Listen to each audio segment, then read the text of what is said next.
한국 대표팀 유니폼을 입고 경기를 치른 뒤 소속팀으로 돌아왔을 때 독일 현지 매체들은 제 선택을 곧바로 불신과 경고의 시선으로 되돌려 주었습니다.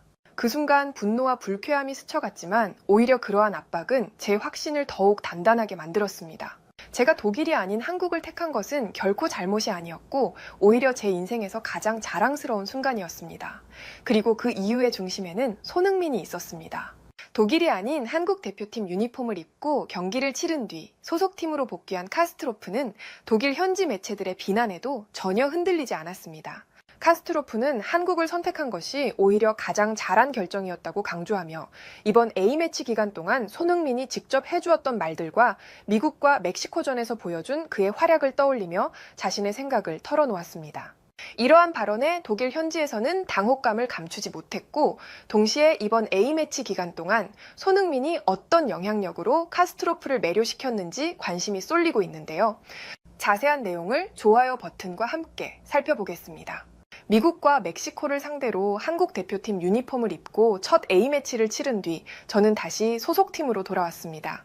공항에서부터 수십 개의 카메라와 마주해야 했고 훈련장에 도착했을 때조차 환영은 사라지고 대신 기자들의 질문이 쏟아졌습니다.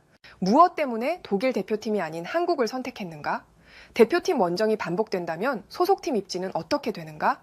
너는 스스로 미래를 좁히려는 것이 아니냐? 그러한 질문은 단순한 취재가 아니었습니다.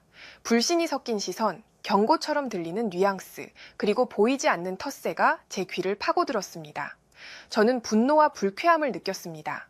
마치 제가 무모하고 잘못된 선택을 한 것처럼 몰아가는 분위기였죠. 하지만 속으로는 오히려 확신이 단단해졌습니다. 저는 분명히 말할 수 있었습니다. 한국 대표팀을 택한 것은 결코 실수가 아니었고 오히려 제 인생에서 가장 자랑스러운 선택이었습니다. 그리고 그 이유는 하나였습니다. 바로 손흥민이었습니다. 그가 제 선택을 정당화해준 인물이라는 사실, 그것이 이번 A매치 기간에서 제가 직접 보고 느낀 전부였습니다. 저는 독일에서 태어나 자랐고 분데스리가 시스템 속에서 선수로 성장했습니다. 2부 리그에서 경험을 쌓은 뒤 이번 여름 글라트바흐라는 무대에 새로운 도전장을 내밀며 마침내 1부 리그의 문을 열었습니다. 많은 이들이 제가 독일 대표팀을 꿈꿀 것이라 여겼습니다. 그러나 저는 다른 선택을 했습니다. 대한축구협회로 협회를 바꾸며 태극 마크를 달았습니다. 단순한 국적 변경이 아니었습니다. 그것은 어머니의 나라를 향한 선언이었고 제 정체성을 되찾는 일이었습니다. 독일 언론은 곧바로 반응했습니다. 커리어를 스스로 제한하는 선택이다. 소속팀에서 불이익을 받을 수 있다. 우려를 가장한 비난이 이어졌습니다. 그러나 저는 이 모든 비판 앞에서 흔들리지 않았습니다. 왜냐하면 이 선택의 중심에는 손흥민이 있었기 때문이었습니다. 그는 프리미어리그에서 전설을 만들었고 지금은 미국 무대에서도 여전히 미친 듯한 존재감을 이어가고 있습니다. 그럼에도 불구하고 손흥민은 언제나 대표팀에 합류했죠. 수십 번의 장거리 비행, 끝없는 시차, 부상의 위험에도 불구하고 태극 마크를 놓지 않았던 선수였습니다. 그의 삶은 제게 말해주었습니다. 태극 마크를 단다는 것은 단순히 유니폼을 입는 것이 아니라 역사와 팬, 그리고 뿌리에 대한 책임을 짊어지는 일이다. 이 메시지를 직접 눈으로 확인했을 때 저는 제 선택이 더 이상 설명이 필요 없는 정답임을 깨달은 것이었습니다. 이번에 제가 한국 대표팀에 처음 합류했을 때 저는 곧바로 느꼈습니다. 손흥민은 단순한 주장, 단순한 에이스가 아니었습니다. 그는 사실상 감독이자 스승이었습니다. 수비 라인의 거리와 전환 시점, 공간을 여는 타이밍, 그의 설명은 놀라울 만큼 구체적이었고 동료들은 그의 말에 따라 움직였죠. 그라운드 위 리듬은 손흥민의 손끝과 발끝에서 시작되었습니다. 저는 그 순간 확신했습니다. 손흥민은 단순히 팀의 공격을 이끄는 선수가 아니라 전술을 설계하고 분위기를 주도하며 후배들을 끌어주는 지도자였던 것이죠. 특히 저를 감동시킨 것은 그의 배려였습니다. 한국어가 서툰 저를 위해 굳이 독일어로 설명해주며 끝까지 이해시키려 한 순간, 그것은 단순한 언어의 문제가 아니었습니다.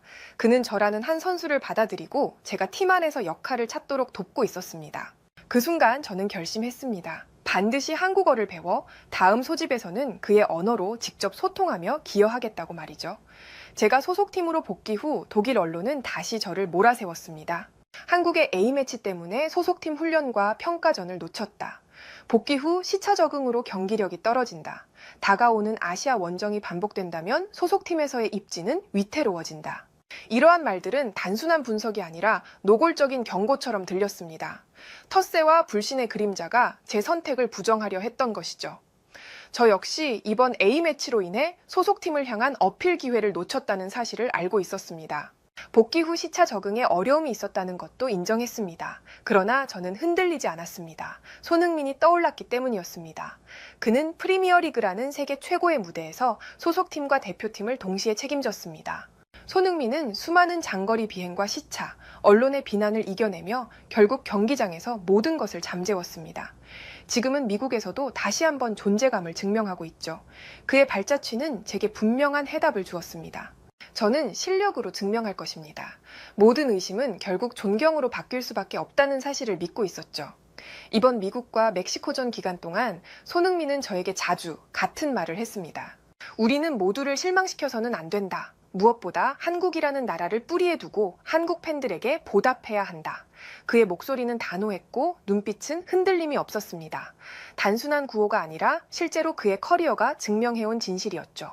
프리미어리그에서 수년간 레전드로 군림하던 시절에도 그는 수차례 장거리 비행을 감수하며 대표팀을 선택했습니다. 피로와 위험 속에서도 그는 한국 팬들을 위해 뛰었고 그 선택은 언제나 소속팀에도 긍정적인 에너지로 이어졌습니다. 그의 말을 곁에서 직접 듣고 그의 행동을 직접 목격했을 때 저는 배웠습니다. 애국심과 프로페셔널리즘은 결코 나뉘지 않는다는 사실을요. 손흥민은 독일 무대에서 차별과 의심을 견뎌야 했습니다. 결국 손흥민은 묵묵히 실력을 증명하며 프리미어리그 정상에 올랐고 지금은 미국에서 또 한 번 정점을 찍고 있었습니다. 그는 제게 말했습니다. 한국을 선택했다고 해서 차별을 받는다면 그것은 실력의 문제가 아니라 그곳의 그릇이 작은 것이다. 그 말은 단순한 위로가 아니었습니다. 그것은 앞으로 제가 나아갈 길의 나침반이었죠. 저는 손흥민을 영원한 주장으로 생각합니다. 이번에 제가 직접 경험하며 느낀 것은 그는 단순한 스타가 아니라 그라운드 안에서 사실상 감독의 역할까지 수행하며 팀 전체를 하나로 묶는 인물이었습니다. 우리가 해야 할 일은 명확했습니다. 손흥민이 최고의 경기력을 발휘할 수 있도록 모두가 힘을 보태는 것이었습니다. 그럴 때 한국은 다가오는 월드컵에서 가장 높은 곳에 설 수 있겠죠. 저는 그 길을 따르겠습니다. 태극 마크를 단 선수로서 손흥민이 열어놓은 길을 제 발걸음으로 이어가겠습니다. 이것이 제 결심이었고 앞으로도 변하지 않을 신념이었습니다. 그리고 다가오는 경기에서는 손흥민과 함께 선발로 나서 한국 축구의 새로운 역사를 써내려가고 싶습니다.